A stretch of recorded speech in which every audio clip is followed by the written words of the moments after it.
Buenas tardes. Nosotras somos estudiantes de la Universidad Manuel Beltrán, de Psicología, séptimo semestre, y el tema del cual le vamos a hablar hoy es el TDAH. Quien les habla, Natalia Lizarazo, y mi compañera Carol Peña. Bueno, como dice mi compañera, el día de hoy trataremos de dar a conocer el trastorno por déficit de atención. Por medio de un caso, entonces hablaremos de la sintomatología, de la prevalencia, de cuáles son las áreas afectadas o que se ven comprometidas en este trastorno, de pronto en cuanto a cómo se diagnostica y pruebas que puedan, digamos, apoyar ese diagnóstico. Entonces, comencemos con qué es el TDAH. El TDAH, pues, es un trastorno del neurodesarrollo, frecuentemente, pues, en la niñez. Este llega a afectar la función ejecutiva y el autocontrol debido a, pues, que hay deficiencias en cuanto a la atención y en cuanto al control de los impulsos. Puede que se presente con hiperactividad e impulsividad, pero, pues, más adelante vamos a tocar cuáles son los tipos de TDAH que existen.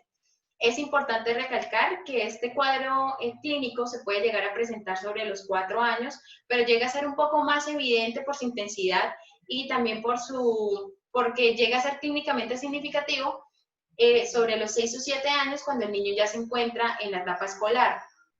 Y pues estos síntomas en conjunto llegan a provocar dificultades en las actividades diarias y pues también en los campos donde se desempeña el niño, como a nivel familiar, como a nivel escolar o pues a nivel social. Bueno, tenemos unos síntomas primarios, los cuales son déficit de atención, hiperactividad e impulsividad, pero también hay unos síntomas asociados, los cuales son problemas de conducta, déficit de aprendizaje, problemas de relación, bajo nivel de autoestima y alteraciones emocionales.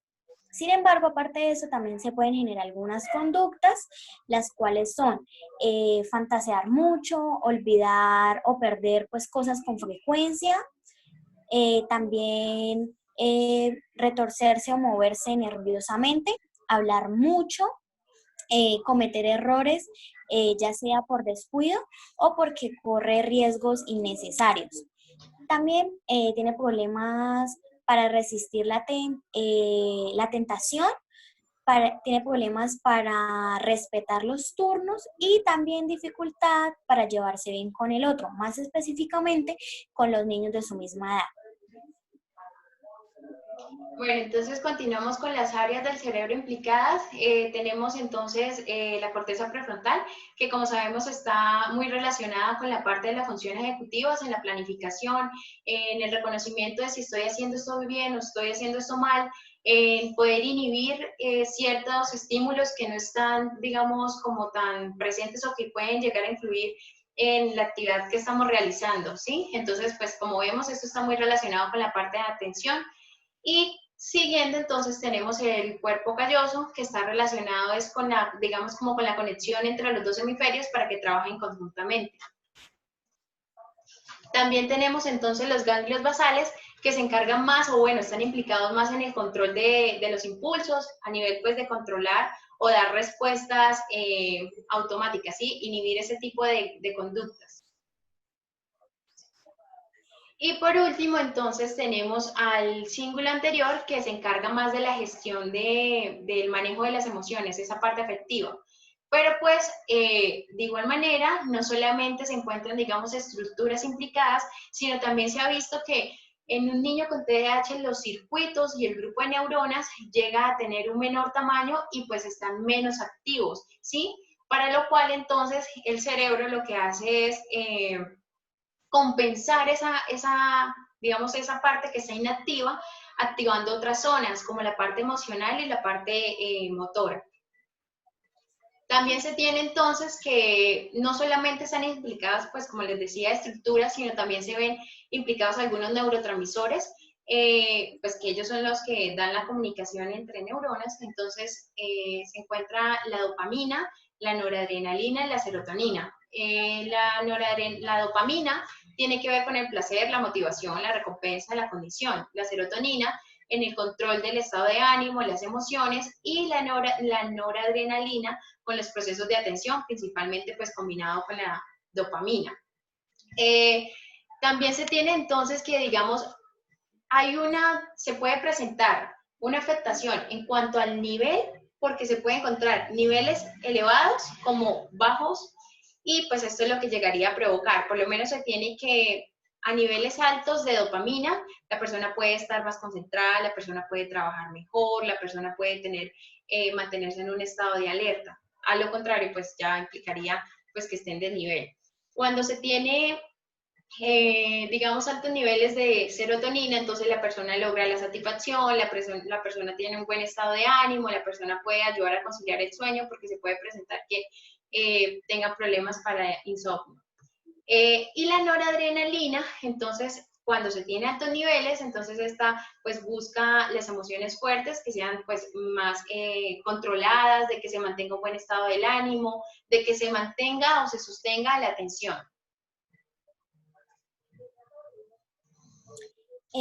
Bueno, las causas como tal no se han generado o no hay como unas específicas. Sin embargo, se dice que la genética juega un papel muy importante en este trastorno. También se pueden dar otras causas, otros factores de riesgos posibles, como lo son las lesiones cerebrales, la exposición ambiental con respecto a cosas tóxicas como lo son el plomo, también el consumo de alcohol o tabaco pues durante el embarazo, un parto prematuro y también el bajo peso del niño al nacer. Bueno, también hay opiniones populares, las cuales dicen que, por ejemplo, comer demasiado azúcar, ver demasiada televisión, las técnicas de crianza o los factores sociales y ambientales o la pobreza pueden estar generando este trastorno. Como tal, estos factores no son lo que lo causan, pero sí o pueden influir a empeorar los síntomas que tenga el niño con respecto a este trastorno. Bueno, seguimos con los factores de riesgo. Entonces, factores de riesgo como es el temperamental, el ambiental, el genético, fisiológico y modificadores del curso. En términos generales, pues lo temperamental sería ya la parte de conducta, el cómo él maneja su conducta, el cómo él controla sus emociones, el cómo él puede llegar a afrontar situaciones, ¿sí? El ambiental, pues como le decía mi compañera, va más a la exposición de algunas sustancias o de pronto elementos que no sean aptos, como lo decía ella ahorita, el plomo, que también pueden llegar a influir. El genético y fisiológico, entonces ya iría por la parte genética que tiene, como le decía ella, un gran papel que se ha encontrado que pues puede llegar a ser una de las mayores causas en cuanto a desencadenar este trastorno, ¿sí? Y pues también se habla de que está la parte fisiológica, pues como lo decía también mi compañera, en la parte de que de pronto no tenga una buena alimentación, de que de pronto esté bajo de peso, de que de pronto tenga complicaciones a nivel digestivo, ¿sí? Por otro lado, entonces serían los modificadores del curso, que en términos generales, pues lo que hace es abarcar un poco todo esto y iría más relacionado con los patrones de interacción, o bueno, los patrones que instauran sus padres, pero no es porque el patrón esté mal, ¿sí? Sino que estos en conjunto pueden llegar a desarrollar problemas en el niño, tanto a nivel de conducta o a nivel emocional. Pues en general, pues todos los que ya habíamos dicho.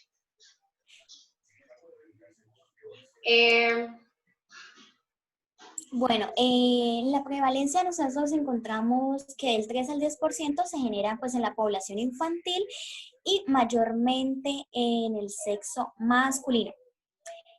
También se encuentra que casi el 80% de los niños que sufren TDAH en su infancia la siguen presentando en su adolescencia. Y también de esos niños que estaba presentando, del 30 al 65% pueden estarla presentando en su etapa de adultez. Sin embargo, pues se manifiesta ese trastorno se irá manifestando o cambiando con respecto a las edades. Se irá manifestando de diferente manera.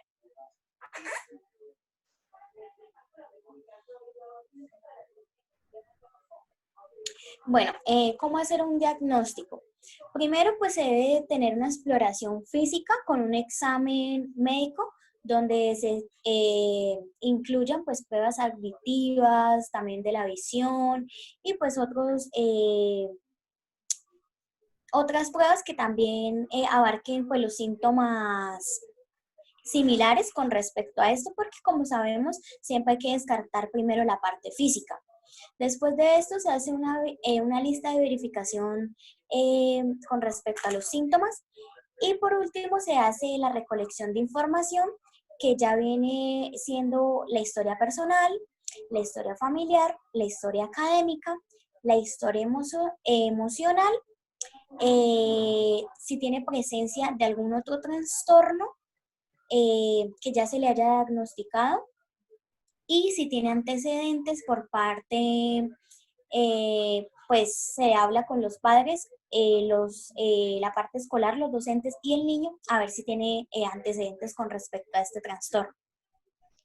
Bueno, para complementar también a mi compañera, en cuanto a la exploración, también se tiene que tener en cuenta que este es bueno, el diagnóstico debe que ser muy estructurado o bueno, debe que ser un paso a paso porque puede a veces confundirse con algún trastorno de conducta y algunos síntomas que pueden entrar a jugar o bueno, algunos problemas pueden ser la depresión, la ansiedad o algún otro trastorno de aprendizaje. Bueno, entonces, en cuanto a los criterios, bueno, el psicólogo se basa en el DSM-5 para revisar pues la sintomatología. En estos pues serían los criterios que son, en caso tal de que persista el patrón de inatención o bueno, de hiperactividad o impulsividad, en este caso pues yo les voy a hablar de la inatención, se deben que presentar al menos 6 o más de los siguientes síntomas que se han mantenido durante los 6 meses en un grado que no concuerda con el nivel de desarrollo y que afecta directamente las actividades sociales, académicas y laborales. Entonces se tiene fallar en prestar la debida atención en detalles o por descuido cometer errores en tareas escolares o bueno, en las tareas en general. Con frecuencia tiene dificultades para mantener la atención en tareas o actividades recreativas. Con frecuencia parece no escuchar cuando se le habla directamente. Con frecuencia no sigue las instrucciones y termina las tareas escolares, los quehaceres o deberes laborales. Con frecuencia tiene dificultad para organizar las tareas y actividades. Con frecuencia evita o le disgusta o muestra pues ese poco entusiasmo en iniciar tareas que requieran un esfuerzo mental sostenido. Con frecuencia pierde cosas innecesarias para hacer las tareas o actividades, como por lo menos materiales escolares, como lápices, lapicero, libros, instrumentos que necesite pues para la realización de estas actividades. Con frecuencia se distrae con facilidad por estímulos externos y con frecuencia olvida actividades cotidianas. Bueno, vamos a seguir hablándole de los criterios de hiperactividad e impulsividad. Si son en niños, tienen que ser 6 o más. Si son en adolescentes o adultos, tienen que ser 5. Y se deben presentar en un mínimo de 6 meses. Bueno, los cuales son, con frecuencia juega o golpea las manos o pies o se retrae en el asiento. Con frecuencia se levanta en situaciones en que se espera que permanezca sentado. Con frecuencia golpea o trepa en situaciones que no resultan apropiadas. Con frecuencia es incapaz de jugar o ocuparse tranquilamente de actividades recreativas. Con frecuencia está ocupado actuando como si lo impulsara un motor, incapaz de estar eh, o sentirse incómodos cuando se queda quieto. O sea, no puede, normalmente está en movimiento. Con frecuencia responde inesperadamente o antes pues de que se le diga. Con frecuencia le es difícil esperar su turno. Con frecuencia interrumpe o se disminuye ante los otros, o sea, interrumpe a otras personas o se les mete como en la conversación, por decirlo así. Eh, bueno, algunos de estos síntomas se pueden presentar antes de los 12 años, pero pues ya como lo decía mi compañera, hay una cierta edad para generarse un buen diagnóstico. A continuación les hablaremos sobre las pruebas competentes al diagnóstico. Bueno, entonces, digamos como en conclusión en cuanto a los criterios, podemos ver que existen, digamos como tres tipos de TDAH. Puede estar el TDAH con predominio atencional, pues que obviamente cumple con los criterios a nivel solamente atencionales. Está el TDAH con predominio de hiperactividad e impulsividad, que pues estaría cumpliendo los criterios que dijo mi compañera. Y por último, puede que se presente mixto. Ahora entonces, en cuanto a las pruebas que podrían complementar el diagnóstico, están las pruebas de neuroimagen, que estas de alguna manera pues afirman que se han encontrado que hay zonas concretas del cerebro en las que se encuentra pues una actividad menor de la esperada y que pues esta estaría relacionada con la falta de atención, el exceso del movimiento y pues de alguna manera con la sintomatología relacionada con el TDAH. En estos entonces tenemos el TAC, tenemos la resonancia magnética funcional, pues que han permitido ver, digamos, más preciso cuáles son las áreas que están, o bueno, que llegan a verse, digamos, afectadas cuando se tiene TDAH. Entonces, estas nos indican que existe una sospecha de posibles problemas neurológicos. También se puede presentar epilepsias, alteraciones del sueño, alteraciones del habla, o cuando pues se trata de un diagnóstico como tal del TDAH. Bueno, ahora le vamos a hablar de las pruebas clínicas y de evaluación cognitiva. Estas pruebas nos permiten conocer el grado de funcionalidad o destreza del niño a la hora de resolver tareas cotidianas. Obviamente teniendo en cuenta los aspectos de tipo cognitivo, intelectual y comportamental. La primera prueba de la cual vamos a hablar es la evaluación del trastorno del déficit de atención e hiperactividad.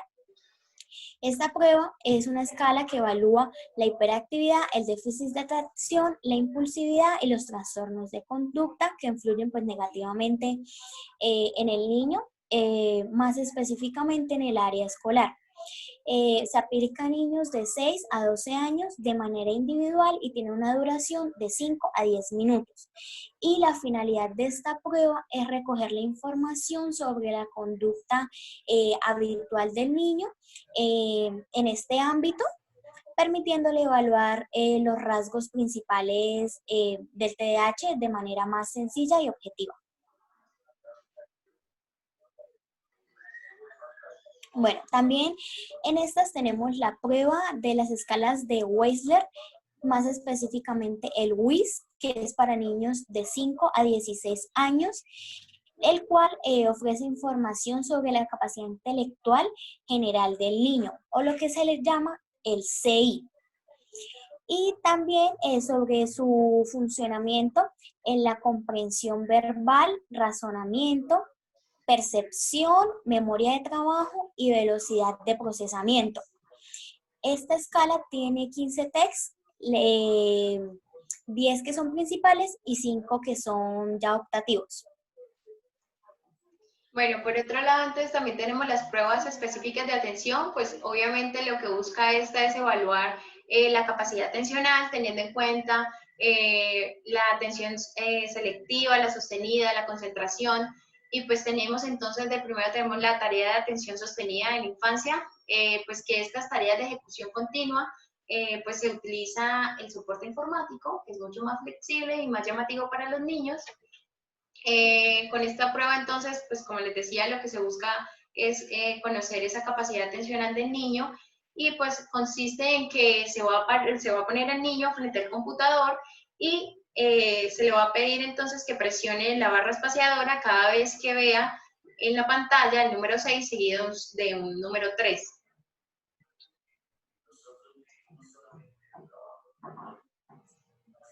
Bueno, también tenemos el test de caras, o también se le llama test de perspectiva de diferencia.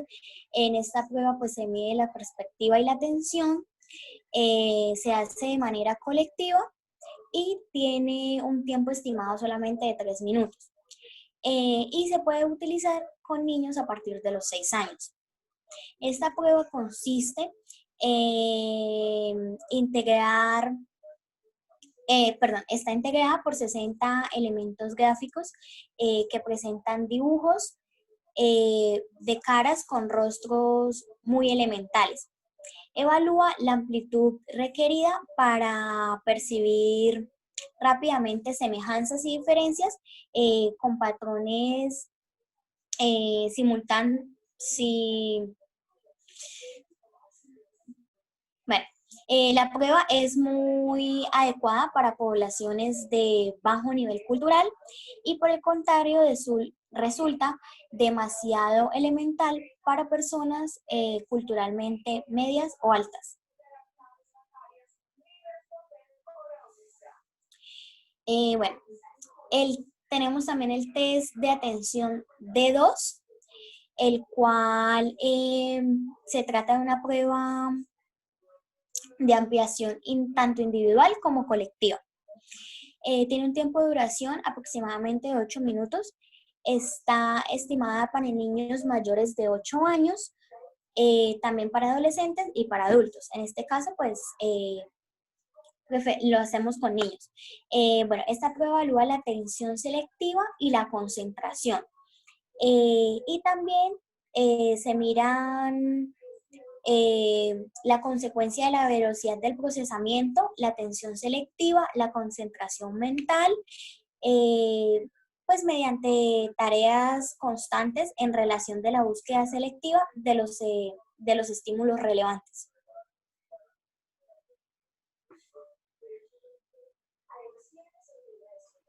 Bueno, entonces continuamos con las pruebas para evaluar las funciones ejecutivas, pues ya sabemos que las funciones ejecutivas son muy importantes en cuanto a la planificación, en cuanto a la concentración y pues y demás.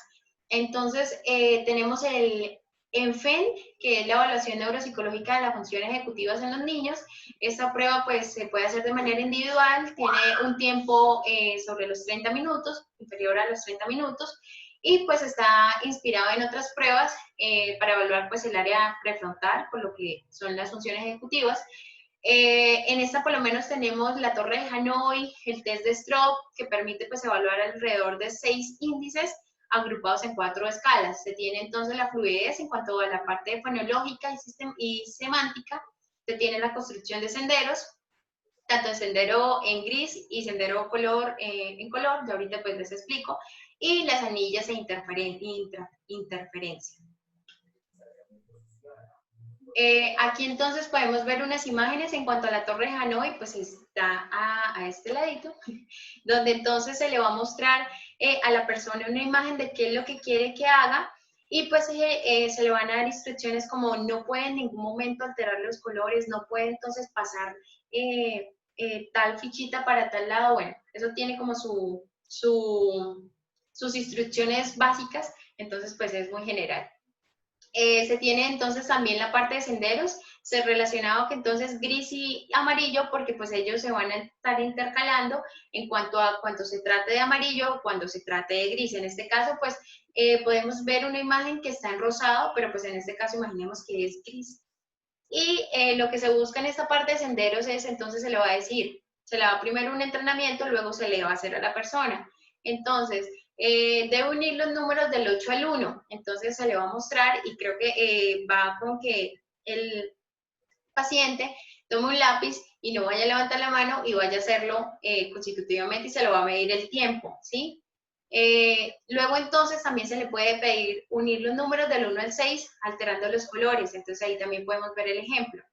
Y la prueba de Stroop, que sería más relacionada con la parte, entonces yo le voy a mostrar un listado donde van a ir palabras, esas palabras van a significar un color y pues aún así esas palabras van a ir con un color. Luego les voy a mostrar un ejemplo para que lo hagan. Ya entonces venimos las pruebas para, otra prueba para evaluar las funciones ejecutivas, que se tiene el test de Stroop o de colores y palabras. En este test es un test atencional que se carga de evaluar la habilidad para resistir la interferencia de tipo verbal, por lo que puede tener una atención selectiva, ¿sí? En términos pues básicos, vuelve a recalcar que evalúa la capacidad para clasificar la información del entorno y reaccionar selectivamente a otro tipo de información. Entonces, la prueba permite identificar los errores de identificación que uno tiene en cuanto a la respuesta, ¿sí? Entonces, un ejemplo de esto es aquí, lo pueden hacer. Pueden parar el video si quieren para ir haciéndolo. Entonces, nombra el color de cada palabra, no el que dice la palabra, ¿sí? Entonces, ahí va a estar la tablita y pues esperamos que puedan aprovechar este ejemplo y pues que realmente pues lo practiquen. Ahora entonces continuamos con la parte del caso clínico. Bueno, el caso clínico es un niño de 12 años que está estudiando sexto bachillerato. Por cuestiones obviamente de identidad, se le llama al paciente DC y la persona que refiere a consulta al niño es la institución educativa en la que se encuentra. Bueno, el motivo de consulta lo da su abuela y lo que ella dice es lo siguiente. Pelea mucho con los compañeros de clase, le dice mentiras a los profesores, le está yendo mal en el colegio, no se le puede hablar, pasa con mal genio, siempre tiene flojera, le da pereza hasta hablar y lo más importante es que está cogiendo dinero sin permiso y este año comenzó con esos comportamientos. Bueno, ahora le vamos a hablar de la descripción de la sintomatología. La primera que le voy a hablar es la sintomatología que tiene en la institución educativa, la cual es que primero no puede mantenerse sentado en la mayoría de las clases. Segundo, se distrae con cualquier estímulo durante las clases. Tercero, toma las cosas de sus compañeros. Y cuarto, hace ruidos inadecuados con golpes sobre la mesa, ya sea con un lapicero o pues tatareando canciones que él se sabe. Bueno, ahora les voy a hacer la descripción de los síntomas con respecto a sus compañeros. Bueno, cuando el profesor les pregunta un tema en clase, responde lo primero que se le ocurre o dice mentiras justificando el comportamiento que esté haciendo inadecuado. También mantiene continuamente peleas con sus compañeros, ya sea de manera verbal o pues también pues golpeando impulsivamente. Y también en muchas ocasiones se anticipa con respuestas agresivas, golpes o burlas a sus compañeros. Y ya en la casa, entonces, tiene un comportamiento distinto, porque ahí ya se presenta, una inquietud motora, responde de manera impulsiva antes de que hayan terminado de preguntarle algo. También se muestra desinteresado con las labores del hogar o las tareas escolares que le dejan. Le cuesta también seguir las normas o reglas que le están dando. Y su abuela, quien es la que ha ido a consulta con él y como su tutora ahorita en estos momentos, dice que es muy perezoso, que es indiferente y agresivo. Además, resulta, y esto resulta después de que sus padres pues se fueron de la casa, lo ve muy triste, también lo ve llorar y siente que se aísla. Bueno, de igual manera, pues como ya habíamos explicado cuáles son, digamos, como los puntos que se deben que realizar para el diagnóstico, entonces ya se especificó cuál es el motivo de consulta, ya se especificó también cuál es la sintomatología tanto en el colegio como en la casa. Ahora entonces vamos a hablar un poquito de la historia personal. Entonces, como le decía mi compañera, la abuela, pues la abuela paterna es quien es la pudiente ahorita del niño. El niño entonces cuenta que la madre estuvo expuesta a mucho maltrato por parte del padre, ¿sí? Y pues eso entonces hizo que la mamá tomara una decisión de dejarlos. En cuanto, digamos, al embarazo, el embarazo estuvo muy normal, estuvo a término, pero en el nacimiento hubo un momento donde generó pues que fuese forzoso y por eso entonces tuvieron que utilizar forceps, que ya les muestro aquí, que pueden ver pues el instrumento que utilizaron. Eso entonces causó una deformidad en la cabeza del niño. En cuanto pues a su desarrollo, ellos manifiestan que el niño siempre fue precoz, gateaba y pues escalaba a escasos meses, caminó a los 9, habló muy temprano, pero pues demoró en el control de esfínteres, ¿sí? Pero de todas maneras, a nivel general, el niño siempre pues ha gozado de una buena salud y pues solamente tuvo como gripes normales. En cuanto a la historia familiar, se dice entonces que la madre pues tiene 34 años, vive fuera del país, está nuevamente casada, tiene 2 niñas, una de 4, una de 7. El padre tiene 36 años, es tecnólogo de cableado y vive con su novia, con su nueva novia. Pues ellos sí tienen contacto con el niño, pero es más como a nivel, digamos, económicamente, sí, con las responsabilidades que les toca. También entonces ellos cuentan un poco de la historia. Lo que sucede es que el niño vivió con sus padres hasta los 5 años debido entonces a ese maltrato psicológico y verbal que pues tenía la madre del niño por su pareja. Ella decide separarse, dejando al niño al cuidado pues de los abuelos paternos y pues de una tía y pues el mismo padre, ¿sí? Actualmente el niño pues vive con sus abuelos paternos, un tío de 34 años y su prima de 12, debido pues que es su tía. También pues tuvo, digamos, se le presentó las oportunidades de viajar a otro país y buscar su esposo, entonces pues esto fue lo que hizo. Decidió pues salir de esa casa, entonces quedó al cuidado de los abuelos paternos. La abuela pues de igual manera comenta que hay inconsistencias en cuanto a la crianza y los límites, porque cuando la abuela impone algo, pues es el abuelo quien la desautoriza y pues no puede, digamos, llegar la abuela, ya no sabe en qué momento o cómo puede ella indicarle que está bien o que está mal o cómo corregir al niño. También entonces se tiene la recolección de la información académica. Se dice que pues el niño desde los 3 años comenzó pues la parte de la escuela. Él siempre ha estudiado en el mismo colegio y pues su desempeño escolar siempre había sido muy bueno, pero en relación pues con sus compañeros desde que inició siempre era conflictiva y siempre ha sido conflictiva. Incluso pues dicen que desde preescolar. Poco a poco comenzó a bajar el rendimiento académico en cuarto de primaria, pero se hizo más notable en primero bachillerato, es decir, actualmente. De igual manera, pues se recalca que el niño posee buenas habilidades matemáticas, es su materia preferida, que su abuela pues aprendió las operaciones, dice que el niño aprendió las operaciones matemáticas desde muy pequeño y que él las practica solo. Actualmente pues se espera que las notas del niño sean buenas, pero se encontraron de que lleva 4 materias con bajas calificaciones.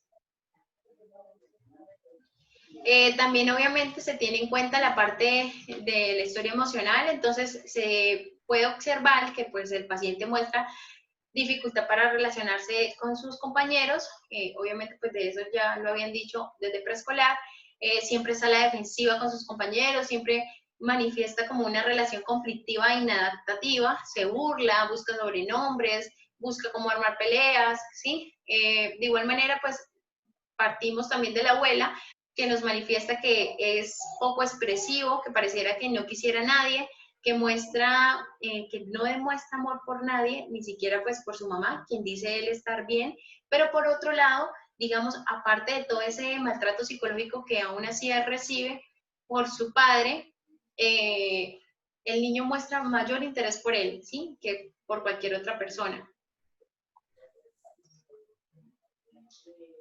Bueno, ya empezamos con el proceso de evaluación. Primero se hizo la historia clínica. Para empezar con la historia clínica, se hizo una entrevista a la abuela y, bueno, a la abuela se hizo una entrevista presencial y también se le hizo una entrevista a la madre del niño vía telefónica. También se hizo una entrevista clínica ya con solo el niño y otra entrevista a los docentes, más específicamente a una docente de su institución. Después hizo una exploración cognitiva del niño, donde se miró los autorregistros, pues el análisis funcional de las conductas impulsivas, de e hiperactividad, y se le aplicó algunas subpruebas del WISE, que ya habíamos hablado de este. Y continuamente se hizo una exploración académica que fue pedir un informe sobre el rendimiento escolar del niño. Después de esto se hizo una exploración conductual. Entonces, esto se hizo con un cuestionario de conducta a los padres, un cuestionario Cornell. Más específicamente, ese cuestionario se le hizo a la abuela, que es la persona más cercana a él. También se le hizo un cuestionario de conducta a los profesores, que se le hizo a una docente de la institución donde asiste el niño. Y también se hizo la observación ya de la conducta como tal del niño. Después se hizo una exploración emocional, donde primero se le pidió que hiciera un dibujo de la familia. Más adelante tenemos este dibujo. También se hizo una entrevista sobre los aspectos emocionales del niño, y se hizo el cuestionario del CDI, que es el cuestionario de presión infantil. Bueno, donde ya mis compañeras les hablará con respecto a los resultados de todo esto. Finalmente se hizo un check-in, o se miró los criterios diagnósticos del DSM-5, en los cuales se dice pues que sí cumple con estos criterios para ser evaluado con un trastorno de TDAH, y que presenta, y que es de presentación de hiperactivo impulsivo. Ahora, mis compañeras le va a hablar sobre los resultados con respecto a las pruebas o a este proceso de evaluación que se le hizo. Bueno, en cuanto entonces a los resultados, pues como mi compañera lo dijo, se le aplicó al paciente el cuestionario de valoración diagnóstica de síntomas depresivos, el CDI, en el cual pues obtuvo una puntuación de 22, lo cual pues implica que no se evidencia una sintomatología depresiva. También entonces a la abuela que respondió un cuestionario de Conners para padres, y el resultado fue de 24 puntos en total. Entonces, el CDI lo que hace es evaluar, digámoslo, como dos puntos claves, que sería la parte de disforia y la parte de autoestima. En la disforia entra el humor depresivo, la tristeza, la preocupación, y en la autoestima negativa, entonces entra los juicios de ineficiencia, la fealdad, la maldad. Lo que se busca entonces es conocer la intensidad o la frecuencia de estos síntomas y poder entonces evaluarlos.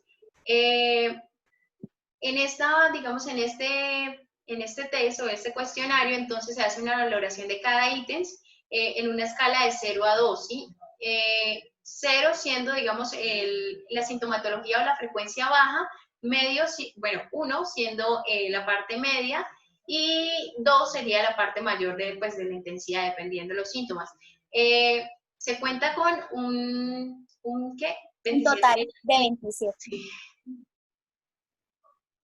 En cuanto entonces a la parte del cuestionario de Conners, también se le aplicó pues una prueba a la parte de los profesores, pero resulta que cuando se les aplicó era una profesora nueva, no había estado, digamos, con él cierto tiempo en el que podía poder evaluar mejor esos síntomas, entonces pues se le aplicó a la profesora nueva.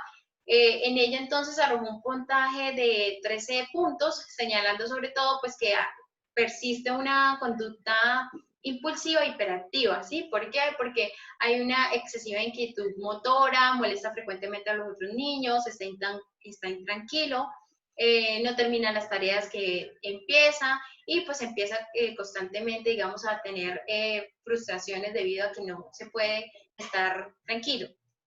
En cuanto a digamos, esta prueba de Conners, cuando se le hace a los padres, cuenta con 39 preguntas que evalúan, digamos, aspectos como la hiperactividad, problemas de conducta, la habilidad emocional, la ansiedad y la pasividad, la conducta antisocial y las dificultades del sueño.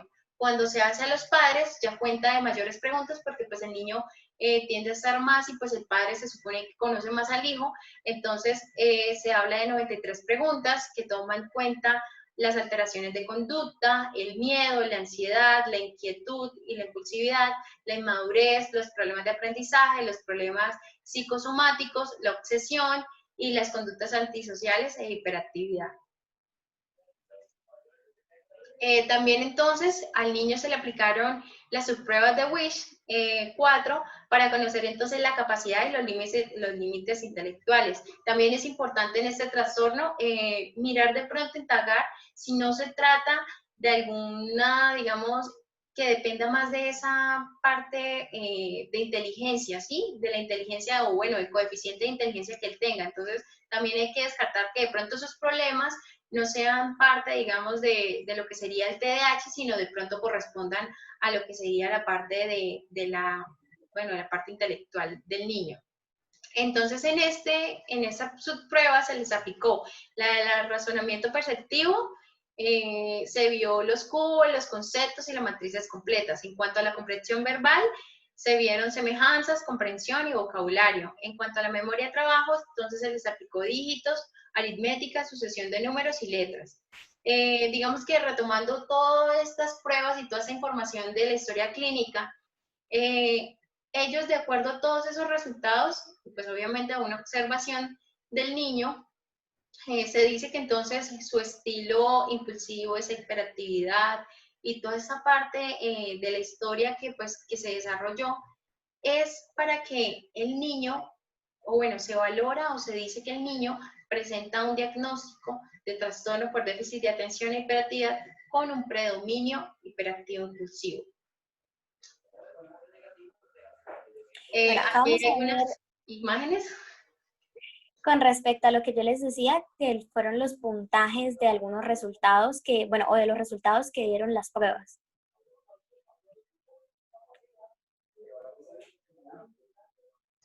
Como vemos aquí, por lo menos en la parte de razonamiento perceptivo, el resultado es un promedio alto, tiene buena coordinación vasomotora, revela la capacidad de aprendizaje, de razonamiento perceptivo. Es visomotora, qué pena. En cuanto a la parte de comprensión verbal, también su promedio está dentro de los límites, muestra capacidad de razonamiento verbal y de conocimiento del entorno individual, de comprensión y uso pues de la parte de la lengua y pues también de las matemáticas. Bueno, aquí también entonces encontramos en cuanto a la memoria de trabajo, también tiene un promedio alto, entonces dice que se evidencia la capacidad de retener temporalmente en la memoria cierta información, trabajar o operar con ella, generar un resultado, implica entonces que pues presenta un buen manejo de la atención sostenida, de la concentración, del cálculo mental y del control mental y razonamiento. De igual manera, pues como les había comentado, se aplicó el cuestionario de depresión infantil, en el cual pues observamos que se lo aplicaron 2 veces al niño para conocer pues las puntuaciones, en las cuales pues se tiene un puntaje de 22 y 20 puntos, donde no hay presencia de los síntomas depresivos porque se encuentra dentro de los límites normales. Ahí podemos ver que si da una puntuación de 1 a 25, entraría pues de que no hay presencia de los síntomas depresivos, de los 26 a los 74, ya haría una presencia mínima o moderada, de los 75 a los 89, está marcada o severa, y pues ya de 90 hacia arriba ya estaría entre el grado máximo. Entonces, pues como vemos, al niño en las 2 pruebas, bueno, en las 2 veces que se les aplicó esta prueba, cuenta pues con un puntaje de 22 a 20 puntos, con que todavía no pues, se considera dentro de los límites normales. Aquí hay una imagen, pues como había dicho mi compañera, en cuanto digamos a la parte emocional, también se le verificó cómo era el dibujo de la familia. Entonces pues como vemos, él también pues realizó a su abuela, a su abuelo, él, su tía y pues con la prima que actualmente vive. Bueno, ahora está la realización de unas preguntas con respecto al tema del TDAH. Entonces nosotros lo nombramos ¿cuánto sabes del TDAH? Acá el que desee puede ir pausando para analizar la pregunta. Nosotros la vamos a hacer un poco más rápido y al final vamos a mostrar las respuestas correspondientes. Entonces, ¿qué es el trastorno de déficit de atención e hiperactividad? A. Niños con problemas para llorar a menudo no presentan síntomas. B. Son niñas y niños muy antipáticos, están en esa edad en la que todo les parece mal. C. Es cuando los niños no pueden conciliar el sueño y son muy impacientes. D. Trastorno de neurodesarrollo caracterizado por una dificultad para prestar atención por la hiperactividad y la impulsividad.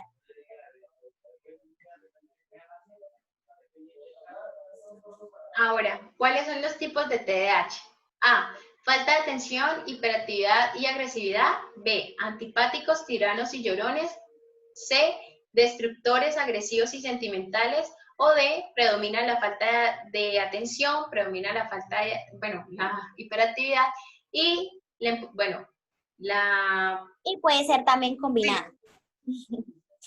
Bueno, la siguiente pregunta es, ¿cuándo inicia y cuánto dura el trastorno? Entonces, A.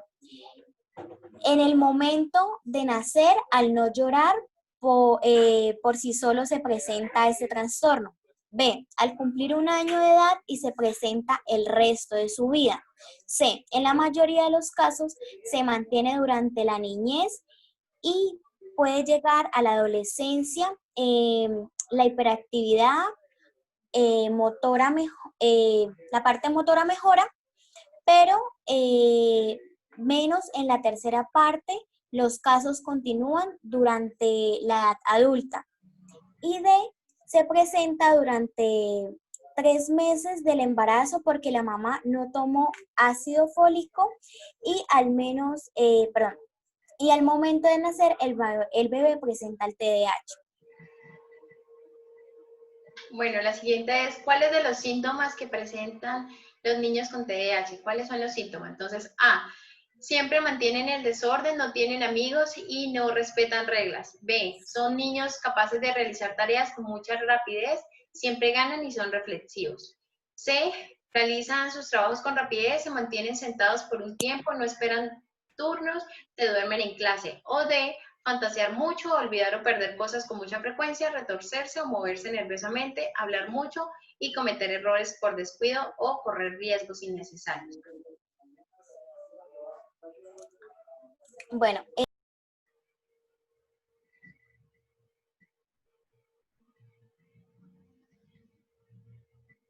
Bueno, creo que tuvimos un problemita aquí por el tema de que no escuchamos a mi compañera, pero pues les voy a leer. Además de la genética, los científicos están estudiando otras causas posibles que incluyen A. bajo peso. C, por tomar estupefacientes, por drogas, consumo excesivo de sales o bajo peso al nacer. Y de cambios climáticos, bastante ruido y cambios psicológicos en la madre. Bueno, esperamos ahí que nos disculpen por el problemita que tuvimos aquí, que no escuchábamos a mi compañera. Pero bueno. Ahora, pues espero que hayan tomado tiempo y hayan pensado muy bien las respuestas.